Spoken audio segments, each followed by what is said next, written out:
We have a real problem with drug pollution.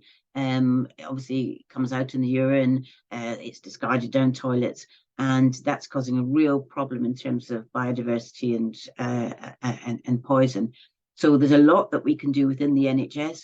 We can try to buy sustainably. We can try to buy locally to cut emissions, and we can have our own environment made sustainable as much as we can. For example, solar panels on the roofs of hospitals, very feasible. They have huge, big roofs, and we need to be very energy aware. So there's a lot we can do within the NHS.